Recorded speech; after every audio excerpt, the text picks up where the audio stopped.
Welcome to the Mary Mac Show, where we will be talking about your feelings, experiences, and pain following the death of a loved one.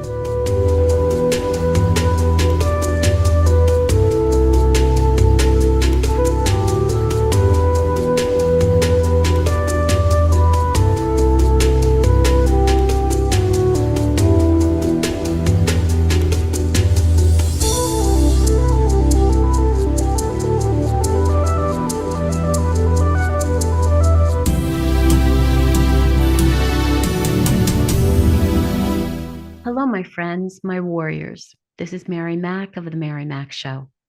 I'm in the throes of a wonderful series called Death by Fentanyl. Well, I don't know how great it is, but it's needed and necessary. And it's a very important topic that people really need to know about.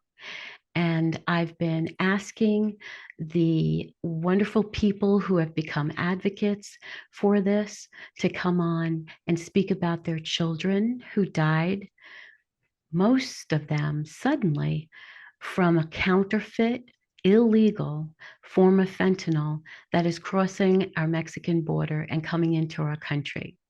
It is said that there is now enough fentanyl in the United States to kill every one of us.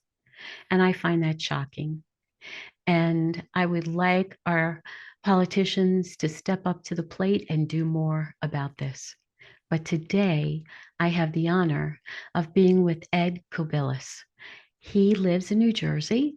His son, Eddie, was taken from us by fentanyl poisoning on July 4th, of all days, 2018. Eddie was 20 years old. His wife, Marianne, and their daughter, Michelle, survives Eddie, as well as their dog, Sam. And so I thank you, Ed, so much for taking the time today to be with us and to share your story about Eddie, your family, your grief, and your advocacy. So would you please tell us about Eddie's growing up years? Well, I have two kids, my daughter, Michelle, and Eddie. There was 6 years difference in age. So there was never any sibling rivalry or anything. But Eddie was just an average kid. I coached him in Little League. He played Pop Warner football. He was just, it was funny because he played middle school football at 118 pounds. He was a kid, but he was as tough as nails. Eddie from the time he was 15 years old, he was always independent. He had a job. His first job was at a batting cage place, a sports complex in town. He worked delivering pizzas. He helped his buddy out in his painting business. And the last job that he had was he worked in a local restaurant. Eddie, like I said, was a skinny kid. He actually got perfect attendance awards in school. That's wonderful. Smart kid, a good student, wasn't crazy about school. And, he had graduated, his senior year and wasn't quite sure what he wanted to do. So he attended Middlesex County College for a couple of years, wasn't crazy about it. Then he decided he wanted to be an electrician. So in the spring of 2018, he had graduated from electrician school. And, Eddie, like me and most of my family, very sports oriented.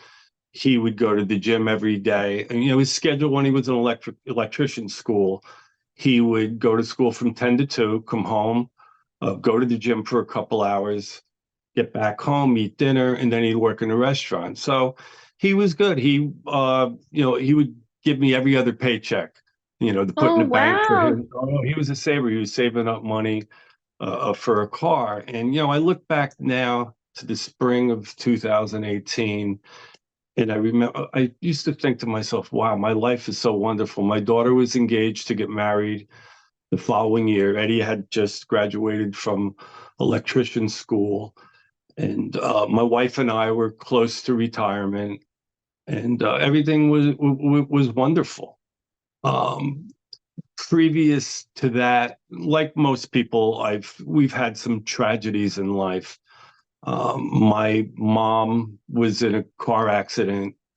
She was killed, and Oh, then shortly, that was a couple of years before 2018. Then my dad passed away a year later, and then my one brother was involved in a real bad house fire, and he oh was my burned God. over half his body. And I remember at the time saying to Marianne, I'm tougher than I thought I was. Uh, the only thing that would kill me is if something happened to Eddie or Michelle. Oh my gosh. So fast forward to the evening of July 3rd, 2018. It was about 5 o'clock. I heard Eddie's car door slam. He was just getting back from the gym. And I remember looking outside thinking to myself, wow, that's my son. How proud I was of him. He came in the house, exchanged a couple of words. Mariana, and his restaurant was closed that week. So he finally had a week off because all he ever did was really work. He didn't have much time to hang out or get into trouble. And, after an exchange of words, he went downstairs and the kids today, like, when we were growing up, your parents would always be telling you to turn the music down. They knew when you were home, right? Today, they all have the headphones. Yes. So we were having people over the next day on the 4th of July. And I went to bed early, around 10 o'clock or so. And I thought Eddie had gone out. Well, he never made it out of the house that night. The next morning, I went downstairs. I ran out of coffee and I looked over and I saw his light on. I thought, well, he left, why did he leave the light on? And that's when I found him face down on the floor. And that was the morning of July 4th. And the rest is just a blurred memory of it. It wasn't too long after that I found out what he thought was a single pill was in fact fentanyl. And when I got the results back, there was enough fentanyl to kill him 5 times over. Oh my So, gosh. yeah, yeah. So, um, boy, I look back now, you have the initial shock. And I remember thinking to myself, I can't fix this. If your house burns down, awful, right? Right. But you build a new house. If you crash your car, you get your car fixed. If you lose your job, you get. And I kept thinking, how do I mean, because you're not thinking rationally at the time. Sure. How do you fix this, right? And And most men, and you that's what can't. most men want to do. They want Yeah, to fix things. yeah. And I went through a period where I literally couldn't watch TV for weeks Hmm. because everything else in life was so trivial at that point. My son's gone. Nothing else matters in the entire world. I went 2 years without listening to music because I Hmm. always associated music with being happy. And it definitely takes, it takes its toll. And right from the get go, you have choices to make. I know, quite a few grieving parents, they go downhill after that. Yes. Marriages can be Yes. affected, Yes. your health. Mm. So at that point, I had a choice to make. Do I just, you know, close up and just rot away and just mourn? And I thought, well, what would Eddie want? So I continued what I usually do, go to the gym every day, work out, try to eat right. And boy, I look back now and I don't know how I got through it. I mean, what helped for me is, I've always prayed. And I just asked him, I said, I can't do this on my own. I just can't. Comfort me and guide me. And it wasn't long after that I came in contact with this guy, Michael Gray, who had lost his daughter, Amanda, in a similar way.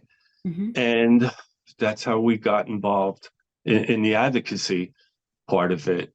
And you interviewed Michael. I mean, Michael is the founder of our group, and there's no one in the country that has more knowledge about the crisis than him. So I thank him, and Mike's my buddy, and I just can't thank him enough. He spoke a lot about Amanda and how he grieves for her and his ability to, he used the word yes. He talks about how he allowed himself to say yes to what had happened, not that he, accepted it, from my perspective, um, having lost Angela to murder. I couldn't use the word accept. I could use the word acknowledge. That That's felt better fair. to me. I can acknowledge that this has occurred. I don't like it, you know. Um, but he talked about something similar in the response of, I had to say yes to what was going on in my life, otherwise I couldn't function. Because if I said no, I would have went down that path that you just spoke about. The drugs, the alcohol, the bitterness, the Oh yeah. anger, the all that comes along with losing somebody so close to you, especially in a violent manner and in a sudden manner. And so, yeah, And I mean, I totally understand. in Eddie's case, what made it really tough is, he's a skinny kid in high school, had acne. And then when the time I guess around 17, 18 or so, towards the end of high school, he started going to the gym. No more acne. He built himself up, from 118 pounds to this muscular 160, 170-pound kid, feeling good about himself. He was just blossoming into this really good, cool young man. And then it happened. And boy, I've come a long way since then. I had a good therapist for the first year and a half, and basically what she did is she listened, and she was very helpful. And I'm glad that I Great. did that. Yeah, because there's a lot of guys out there who wouldn't even consider something like that. Like my wife never Totally went. agree with that. Yeah, my wife never. Oh no, no. She's got a couple of good friends, which she does, but I chose that route, and I'm thankful that I did. Yeah, I think that's very admirable because most men, they stuff everything down. It'll come back to haunt them later. They Well, might it's go down the interesting that roller even coaster and then, yeah. because they've stuffed it down and then it's got to come out. And it'll come out, comes, I always say that grief comes to bite you in the butt when the next thing happens. So if you Right. have another major event happen, everything comes and cascades in, you know, and it's tough. It's hard for men, it's hard to Well, express yourself. and yeah, and even in advocacy work, there's very few men. Yes, 93% of our members on our Facebook page are women, yes. and it's unusual to when men do get involved, but we're thankful that they are. Hmm. People like Michael and Jaime, and they've been Steve Filson from Cal. There's a whole California crew out there Yes. that's very, very active. You know some of them, And Jim and they do Rao, a lot of good Jim work. Yeah, Rao, yeah, he's out of, I think, Ohio still. Hmm. yeah. Yeah, but I agree with you. Women are definitely the majority of the bereaved community and the advocacy community. Yeah. Yeah. Well, I admire that you did take that counseling to heart and went for it. Yeah, and what makes this crisis so unique, we've always had a drug problem in this country. And up through 2013, if you look at the rate of drug deaths, and I'm sure Michael touched on this, Hmm. there was a slight increase each year, but it was basically linear. And the increase was due to population growth. You have more people, you're going to have more of anything, right? And then with the introduction of Chinese fentanyl around 2013, 2014, we first saw a slight uptick in heroin deaths. And then right around 15, 16 or so, they started collaborating with these cartels. And they said, hey, we got a better idea. We're going to mass produce these counterfeit pills by the millions, fake oxys, fake Xanax, fake Percocet. They started putting in anything. There's been fentanyl deaths, cocaine fentanyl deaths recently, because they know it's a very highly addictive drug. You get people hooked, you have return business, and people often ask me, well, why would the dealers want to kill their client? They don't care. In a lot of cases, these dealers don't know that there's a certain percentage of these pills that they get are lethal. They just get a bag of 1,000 pills and they just sell them. So that in a lot of cases, the dealers don't even know. Interesting. And what's happening is these cartels are mass producing these pills in these small clandestine labs in Mexico. There's no quality control. It's not like this is Merck or one of the Johnson and Johnson making pills. Uh, they just don't have the same quality controlling the ability, and that's the thing that's killing kids right now. And it's different than when we were growing up. For me, I remember the 70s and 80s. You go to a party. Right. There was always alcohol around, pot was around, of course. Every once in a while, someone would show up with some cocaine, but today it's different. This is a pill generation. A lot of these kids are used to taking pills. They might start taking Adderall at 11, 12 years old. Yes. So it's acceptable now. And they go to these parties, they walk in and that's what they do, and you have a couple of drinks, your judgment isn't the same. Someone says, oh yeah, try one of these. And that's what we're focused on today, especially are these kids that are first-time users, recreational users, and some just using for, medicinal purposes for pain. There's a woman I met about 4 years ago whose son, Jared Rome, was an Olympic discus thrower, 6'5", 280 pounds. You may have heard of him. He later became a track and field coach at a college out in Washington. And, he had his share of injuries over the years. And I think he was in his mid to late 30s at the time. And he got a Percocet from someone for pain, and it killed him. 280-pound guy. And that's what's going on now. It's this deception that makes this crisis different than anything we've ever seen in this country before. And you could see by looking at the death, chart that right when, fentanyl came in, it's just spiked up and it's increased. Last year, I think the numbers just came out this year around 109, 110,000. And a lot of these, and I don't even think they're accurate. I think the numbers are much higher than that, but it's been a steady increase over the last 6 or 7, 8 years or so. Well, I know for a fact that fentanyl deaths have wildly surpassed the murder rate in the United States. Yeah.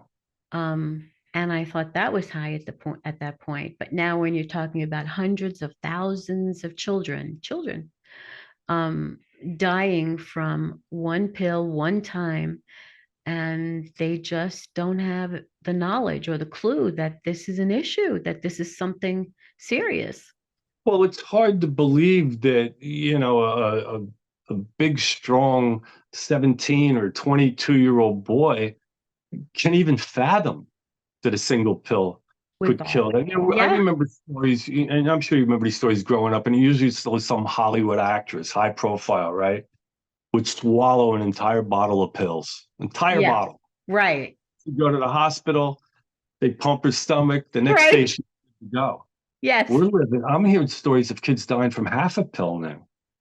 It's crazy. yes. And So, they took the half a pill because they figured, oh, well, this is more conservative. yeah, You know, I don't need all of it. But they have no idea if it's completely fentanyl or if the side of the pill they took had more fentanyl than the other side. They couldn't possibly exactly. know. Exactly. Yeah. But what bothers me the most is that they make them in all the different like pastel colors. So it looks like Oh, you're those having sweet rainbow pills. tarts. Yeah. You know how it looks like sweet tarts? Yeah. Well, and it's becoming more attractive. I mean, with Yeah. stories now with 12 years old, 13 years old. I mean, these kids they're babies. Yes. Yes. Ugh. I spoke to Amy Neville. Her son was 13. Uh, Crazy.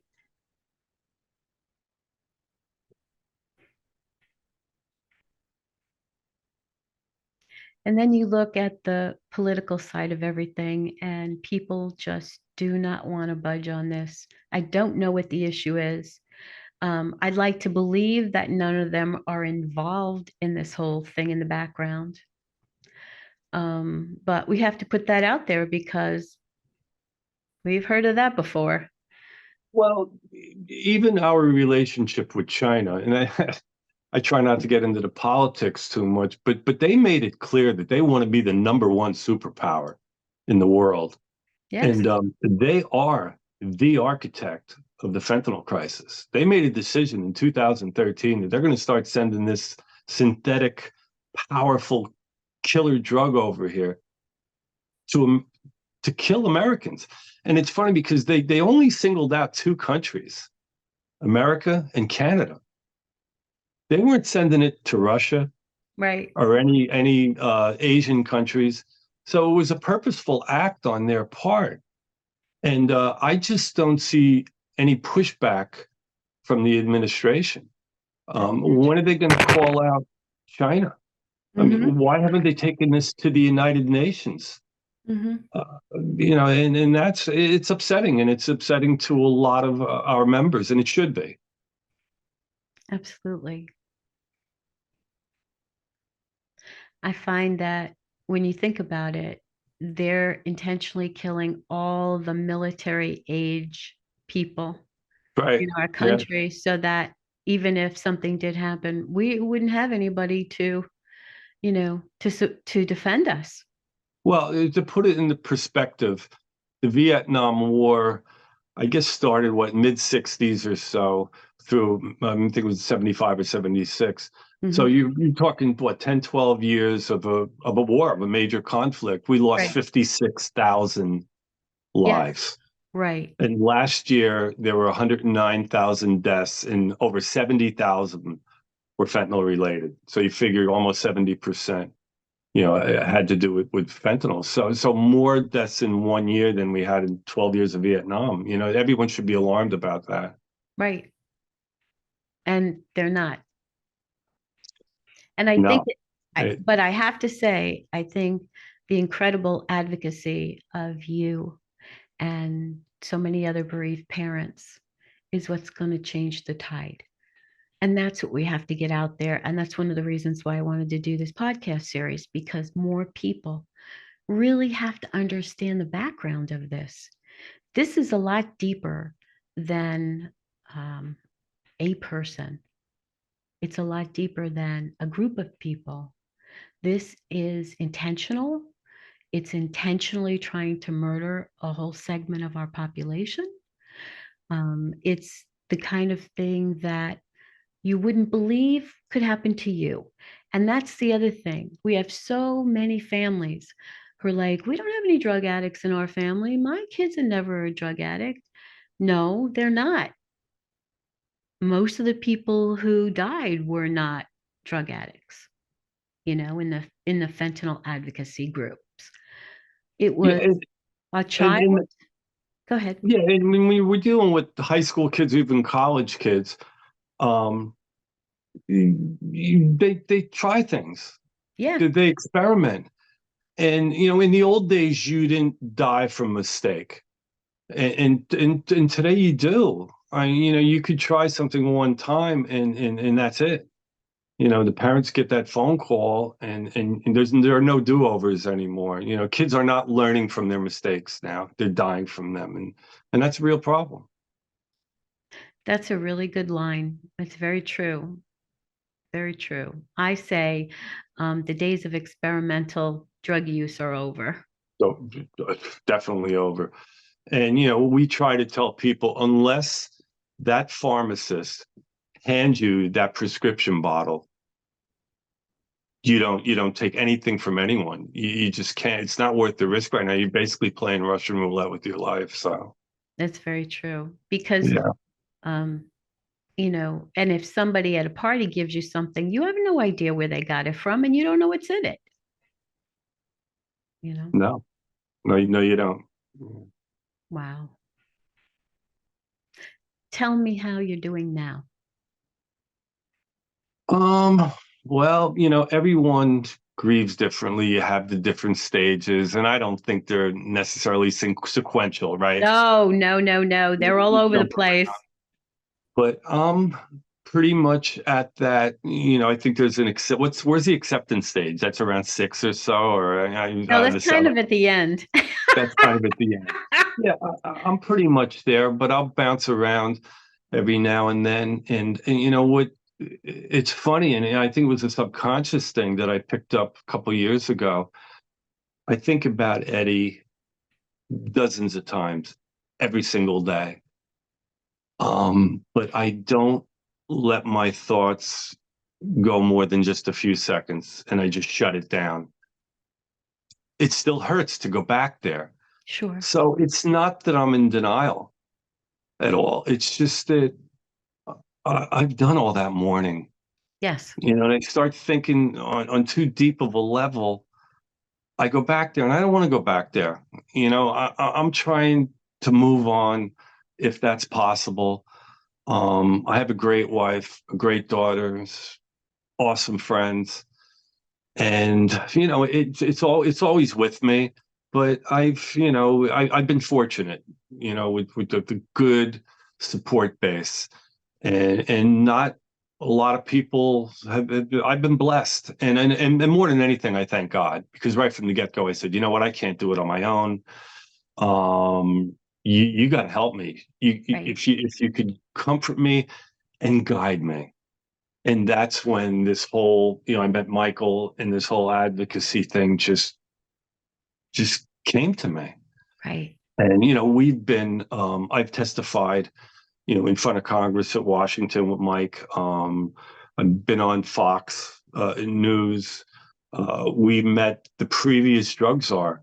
We spent 2 hours in his office. I found that we've made a lot of progress, and that's because of like all these fighting moms out there. And if you look at it, 3 years ago it wasn't mentioned much, but now you can't turn on, like let's say Fox News. Yep. There's not an hour that goes by where they don't talk about fentanyl, they don't talk about the border. They're warning people, and they basically lay out the crisis. So we've made a lot of progress, and I think that most people know about it now. So the message has gotten out there. Because of all of your work, Yeah, I all of think your so. work, Yeah, consistent work over all these years. yeah. And you mentioned, and we're aware that in a few weeks' time, we're going to have a huge rally in It's going to be big. Yeah. Washington, D.C. Talk more about that. Yeah, this is Lost Faces of Fentanyl. It's a group, Virginia Krieger and April Badcock. That's their group, and they started this last year. And it's basically all about awareness, and they've done a great job with a lot of you've seen the profile posters, the pictures of all the kids, and now we have that museum Yeah, at the on that. DEA. Yeah. And I actually visited that last year, and for some reason I I didn't think Eddie was in there, because I didn't remember whether I sent April the picture or anything. And I'm looking around, and all of a sudden, I saw him, and it was like, oh, it was really, Oh, that was intense. yeah, it really hit me.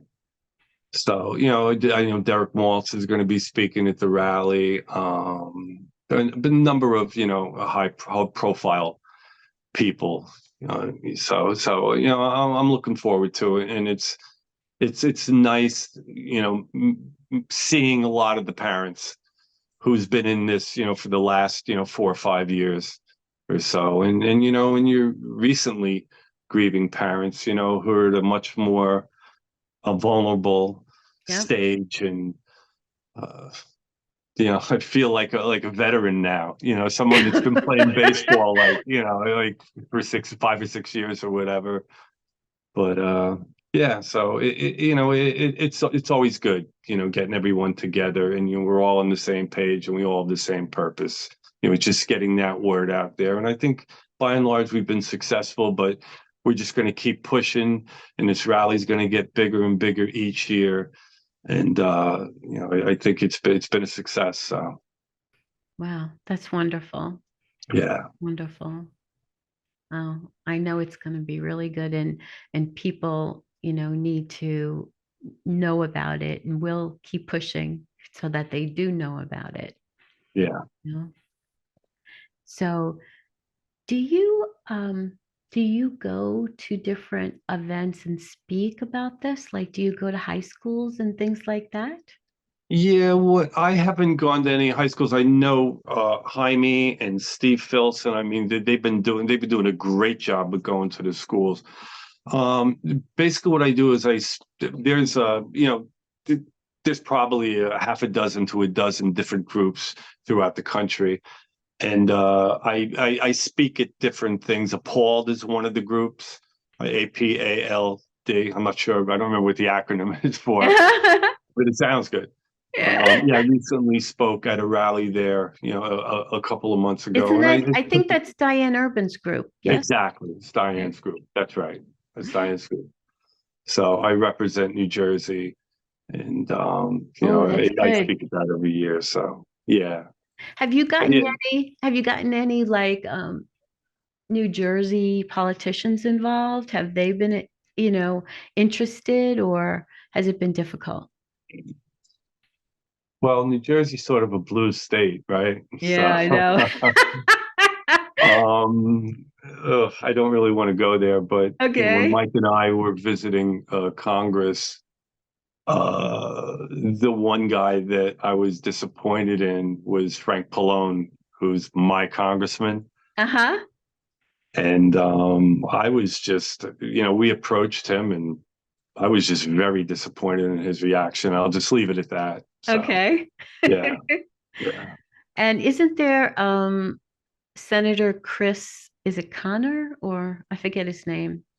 I saw him grilling somebody in a congressional hearing, you know, about Okay, this. yeah, I can't remember his name. Chris Smith, maybe.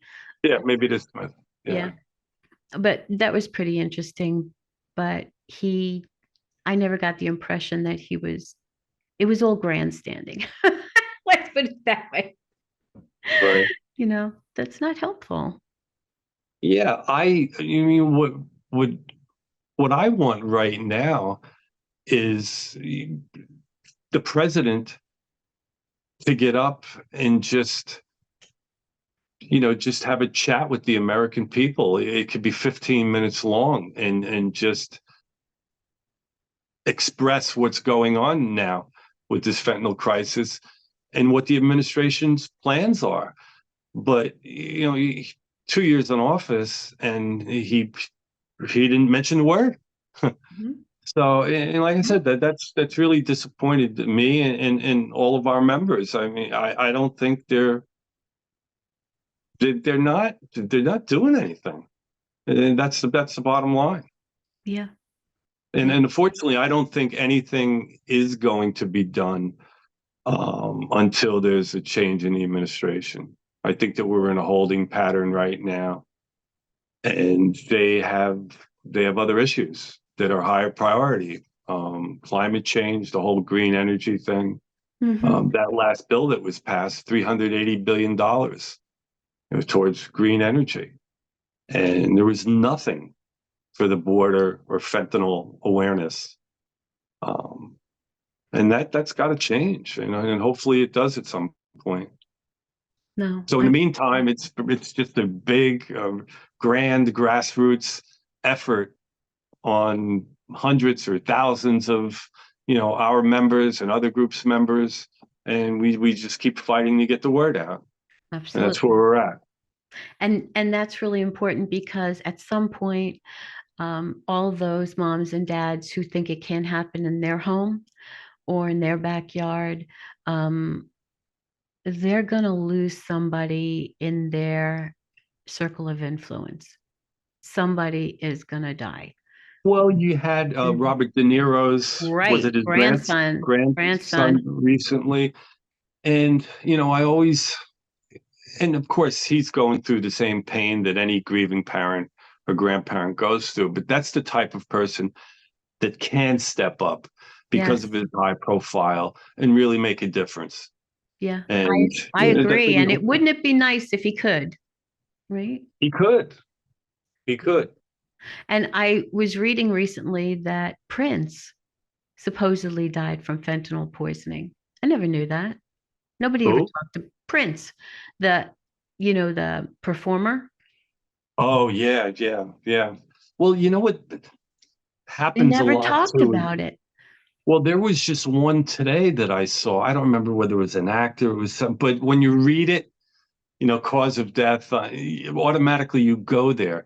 But what happens a lot of times is, anyone or especially a high profile person dies, it takes a long time to get the toxicology report back. Right. It could take months.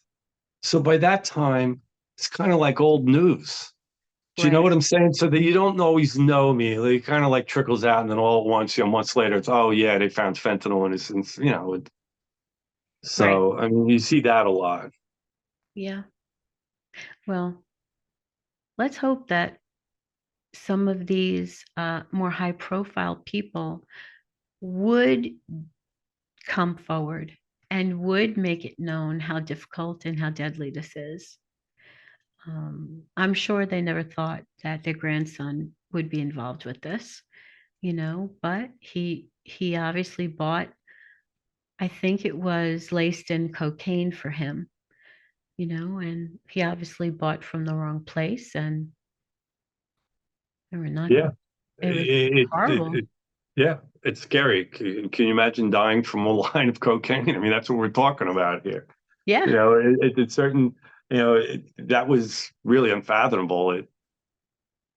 I You know, know, because ever. There's the no one era died that from. we grew up, right? When we Yeah, grew up, it was like, people would go out drinking and dancing on the weekends and go back home and do that. And, yeah, I could never get into that because and just my body's very sensitive to anything that's not medicine. And even when I do take regular medicine, I that's have good. That's a good reactions. thing. So I knew that I couldn't go there. I had Yeah, all kinds of medications like penicillin and sulfur and codeine and all those things I can't take. So going into high school and college, I was like, nah, I'm not interested in adverse reaction. right. But I see tons of people doing that. And in college, even some after high school football games at night. Well, it was maybe two. I think it was around the September of 2021. There's two freshmen girls, right? So what were freshmen, 18, 19 years old, Yep. that got their hands, I don't, probably studying for an exam, and got their hands on what they thought was Adderall, and it Mm-hmm. wasn't, and it killed them. Adderall. I mean, which in essence is a stimulant, right? Right. It's to keep you Uh, awake. yeah, and it's just senseless. It really is. But can you imagine those parents getting that phone call? No, I mean, did they really do anything wrong? So they had no idea. yeah, and And and and that's it like I said, yeah, that's the it's a worst part. deception that makes it, so awful. Yeah. Yeah. And just like you said, it's one and done. You can't come back from it. And you don't know when that might be. And you don't know what pill would cause that, you know. No, no, you don't. No, you don't. But We have to keep getting the word out, like you said. Ed, this is a very weird world we live in now, isn't it? it's scary, and I just can't. I imagine these parents with kids that are going into their teenage years. I mean, you have the issues with social media, right? Yeah. And what do kids do? Well, what do kids do when they're in their teens or in your 20s? On the weekend they're going to these parties, right? That's what I did when I was a kid. Things haven't changed.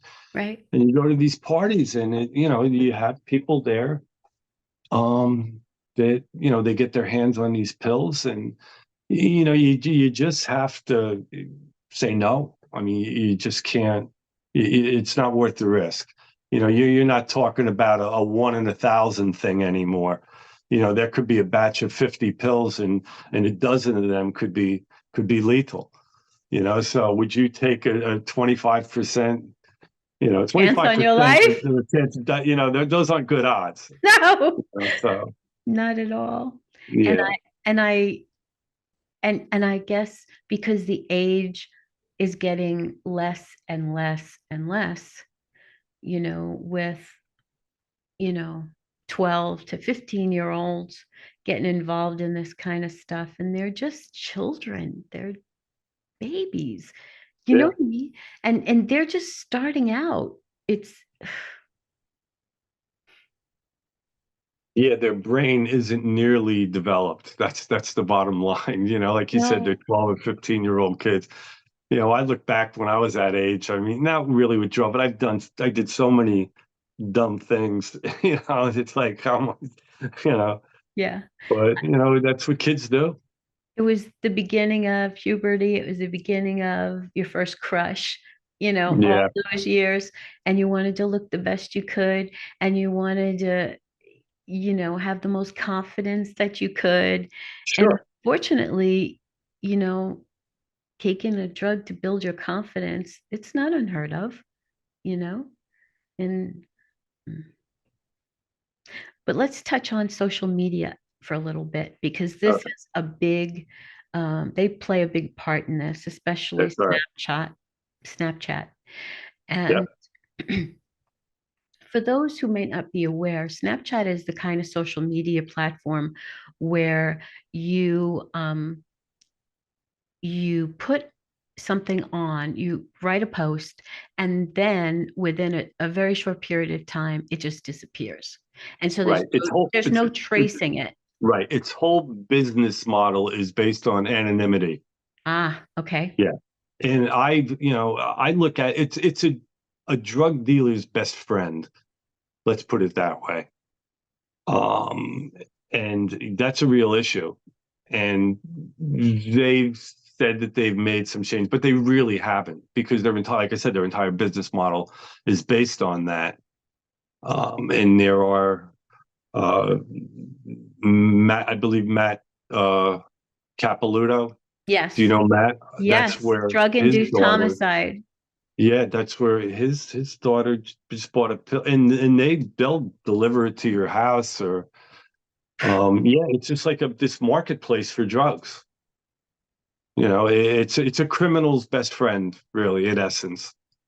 And it's more than just drugs. I mean, it's different kinds of trafficking. Sex, child. Right. It's just open season for that kind of stuff. It's a problem. Major problem. Ugh. I guess we're living in an age where there's so little morality. It's not like when we were growing up, we weren't afraid to go out and be outside until the lights came on. You Yep. know, uh, we, we knew our boundaries. You know, some of us got whooped if we didn't know our boundaries, Yeah. Right. right? And we knew how to be a part of a family, and we didn't, you know, these people who are pushing all these drugs for the sheer financial gain of it and have no regard for what it does to another person. That's psychotic, you know? Yeah. Yeah, it is, and especially with drug dealers always sort of had that attitude, but the Mexican cartels have taken this to another level. They are just totally vicious, brutal. Some of the killings that they do. Oh, yeah.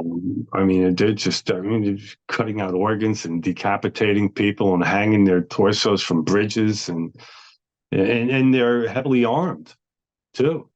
Hmm. They're walking around with AR-15s or AK-47s. It's And they're becoming more and more powerful.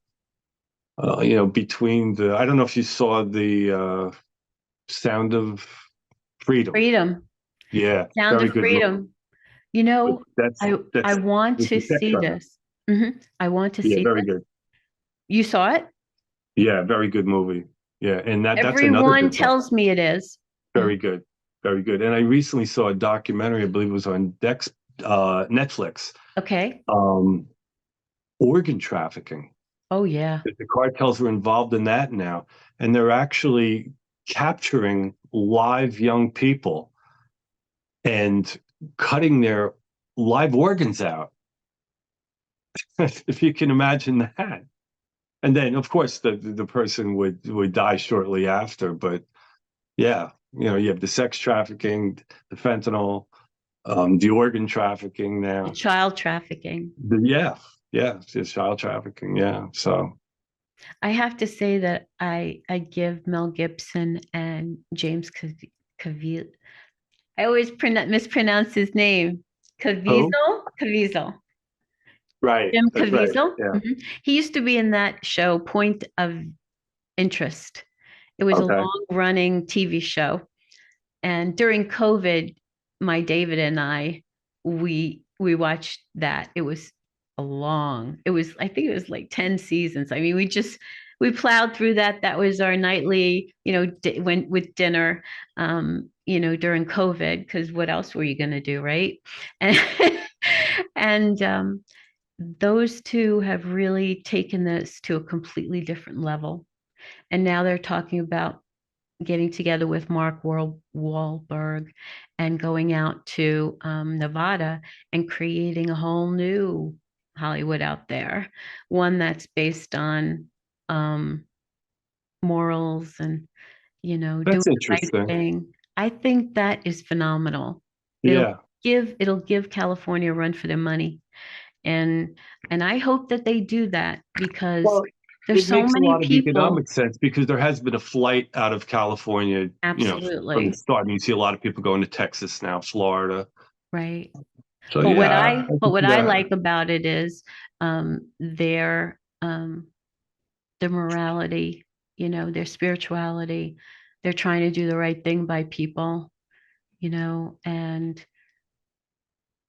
that's what I like about it. And they'll be making movies that really matter and that people want to see, and not all this Disney nonsense and all this bang 'em up, shoot 'em up stuff. I mean, tell a story that's real. Right. And that's what Sound of Freedom was. Right. Yeah, because I think that was a fairly low budget movie too, and they had a lot of that got involved in politics too. Oh Did you yeah. did you see the movie? Not yet. And the I didn't reason think there I was haven't, anything political about it. oh, Hmm? okay. The reason I haven't is because I have a very sensitive soul. And if I see something like that, it stays with me for a long time. So Yeah. Okay. I have to be careful. And the reason it turned into politics is because Disney had bought the rights to that movie for 300 million and then stashed it away. Okay. So when they I didn't know the details. yeah, so they didn't want to show it. So when Got it. they finally got it back and started to show it, the movie theaters were in cahoots with Hollywood, and they were playing games about whether the film didn't work, whether they sold all the tickets, but then when the people would go in to look in the theater, it was empty. So there's a lot of nonsense going on. And so they just kept saying, no problem, we'll do it a different way. We'll pay it forward. So there are people who said, sure, I'll pay 5 tickets for Okay. people who can't go to it. And that's how they did it. They did it with paying forward the tickets. And I thought that was a phenomenal way, Yeah. to handle this. So Well, it's ingenious. right, and it's good that it's paying off for them now. Yes. So maybe now there will be more movies like that. Because it's been Yes. successful. Yeah. That's for sure. Not to mention that opens your eyes to exactly what's going on, Yeah. you know. But I can almost guarantee it'll never get any award at all, Yeah. right? No, I don't think It it will. No, not never. at Hollywood. Yeah, I No, recently saw not Oppenheimer. even a nomination. Not even a No, probably not. nomination. No, I saw Oppenheimer recently. I don't. You probably wouldn't. I know my wife wouldn't like it. First of all, it's 3 hours long.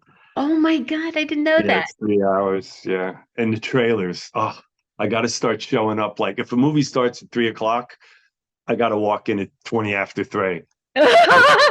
25 minutes of these trailers. And, that's not bad if the movie's only an hour and 45 minutes, but when the movie's 3 hours and then you got to tack on 25 minutes. Yeah. But I think that's going to win. That's going to win some awards. Oh yeah. Yeah. Yeah. Because it Yeah. didn't offend anybody. Yeah. Right. Exactly. I know. You're going places that I want to go to, but maybe I won't stop. uh, there's a lot that needs to be done with this crisis, and I'm grateful that we brought a lot of it out. And I'm very grateful that you were able to join me today. I Yeah. wanted, No, I appreciate you having me, and I love what you're doing. I think it's great. I think I, it's great. It helps a lot. It's going to help a lot of people, and this is, we just got to keep doing it. And podcasts like yours is just, I just can't thank you enough for having me on. But I really appreciate it. oh, you're welcome, Ed. I'm Yeah, so grateful that you were here. And yeah. I'll And just, I want to thank a couple integral people in our group. We're on, like I said, we have 14,000 members, Fentanyl Awareness Coalition on Facebook. But Andy Lee and Jean Tammy, these two girls they're the best. I mean, they're just warriors. I meer just out there every single day. They run circles around me. I sometimes I feel like Joe Biden. Everyone else is doing the work. No, not that bad, but yeah, no, I want to thank them, and of course Michael, who founded the group, and I just ask everyone to go to Facebook, Fentanyl Awareness Coalition, go to our page, and it's good from an educational point of view, and you hear these stories, and it gets your attention, and you realize how serious the crisis is, and just remind everyone that the rally is on September 23rd. And there's going to be a march. I believe it starts somewhere around the mall and right to the White House. Yeah. And So it we're starts at expecting 10 o'clock. It starts at 10 o'clock near the Washington Monument. And there's going to be a whole 7 or 8 speakers or Yes. so. And I think the march might start around, I don't know, 1 o'clock or so. Three. Okay, so you know more about it than me. I'm just going to show up. Yes, around Okay, 3, well, everybody's going to march to the White House. I don't know Yeah. if there's going to be anybody there to welcome them, but they're still going to Yeah. be there. It'll be pretty loud. We actually had, so last year was the first big rally, but the previous year we had a rally in front of the Chinese embassy. Ooh. Yeah. And that was, Wow. That would be yeah. great. How about the Yeah. Mexican embassy? Well, that maybe next. I don't know. But this actually, there was some logistics problems with the rally in front of the Chinese embassy. 2 days before, April was in charge of this. She gets a call, from someone in government saying, you're not allowed to put up any type of porta potties. They just pulled it from her. Oh, wow. Well, you have to have that. People need to go. This was Yeah. not a march. This was just like a sit down type of rally thing. Okay. So they weren't happy when the administration found out we were doing it in front of the Chinese embassy. They were not happy about it, and they did everything possible to stop it. So that's where we're at. That's what we're dealing with. Oh, yeah. Oh, yeah. I think to myself, what goes around comes around, We'll see. Yeah. you know? Yeah. Yeah. Well, I'll look forward to seeing you at the rally. Yeah. That's going to be great. Yeah, I'm this was a excited. nice conversation that we had, and I think wish so you luck. too. And I hope you're feeling okay now. Yes. Oh, good for you. Doing much Oh, better. I thought I Thank was you. still alive. That's really good. No, I'm happy for you because I just can't imagine what you went through for a long time, right? Yeah, over 2 years. Oh, Yeah. oh, So just so my audience, if they don't know, I had a major accident in 2009 when I flew off the back of a motorcycle. There was a kid who was on PCP and he cut in front of us. And it took me a very long time. And I wore fentanyl patches to try to get my body back in order for the pain. These were legal, prescribed patches with fentanyl on them. And that's what Ed is alluding to. And at some point, I had to withdraw myself from them. And that withdrawal took me 10 days, and it wasn't nice and it wasn't pretty, but I'm grateful I did it and had to do it really because it was the only way I could know if my body was capable of functioning again. So I'm in good place now. I have pins everywhere. good to and hear. Well, and I praise the doctors who were able to do that for me. And everybody told my parents I'd never walk again. And I was like, not having any of that. oh, I can't imagine. Yeah. So, anyway, it's been a long journey, and that was a long time ago, but I'm grateful I'm still here. I'm grateful I've met all of you and that I can be a small part of your advocacy. So, thank you again, Ed. And And thank you, Mary. Nice okay, meeting you. And I'll see you September 23rd, yes, right? I'll see you at the meet and greet the night before. Yeah, the night before. You got it. Okay, God bless. I'll talk to you soon. Take care. God bless you Bye. too. Bye bye. Bye.